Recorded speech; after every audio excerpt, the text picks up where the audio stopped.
Pag may varicocele nga ba, hindi magkakaanak yung lalaki or hindi ba siya magkakaroon ng abilidad na makabuo ng anak? Merong sagot ang research and science sa ganitong um, question at directly sinasabi na ang relationship daw ng varicocele at ng infertility ay generally unknown. So, ang gustong sabihin nun, hindi porket may varicocele ka, ay baog ka na. Yun ang pinakadiretsyong sagot doon. Kasi ganun din naman kadiretso yung mga tanong na natatanggap natin na, Doc, kapag may varicocele po ba ako, hindi lang magkakanak. Doc, pag may varicocele po ba, ibig sabihin, baog ako. Well, yung percentages ng patients na merong varicocele, sa normal population, nakita niyo yan? Sa normal population, 50% ng normal population ay merong varicocele. So, may varicocele sila pero walang problema. Doon sa 25% ng merong abnormal semen analysis, meron silang varicocele. So, yung vast majority, 75%, wala namang problema wala namang varicocele. Meron silang abnormal semen analysis pero wala silang varicocele. Pwedeng iba yung cause ng abnormal semen analysis nila. Tapos, pero sa merong mga may infertility, 35 to 40% sa kanila, medyo malaki yun, merong varicocele. So, yan yung percentages. Ang pinaka takeaway na gusto kong makuha ninyo dito ay hindi porket meron varicocele ay hatol na hindi ka magkakaanak or mababaog ka. Okay? Tapos, bakit nga ba kasi nagkakaroon ng problema sa fertility? May theories yung may iba't ibang factors daw causing infertility in patients na mayroong varicocele.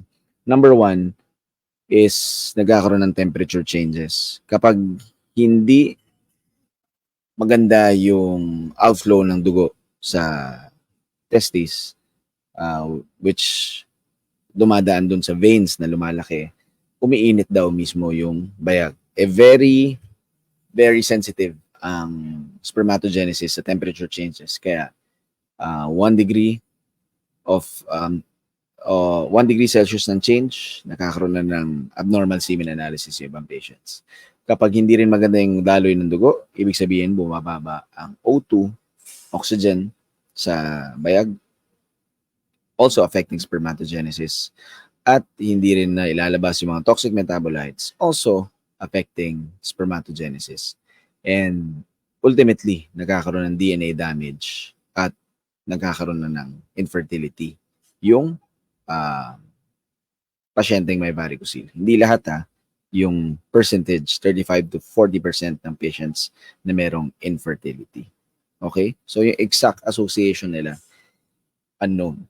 Pero may theories nga na merong connection ang varicocele at infertility.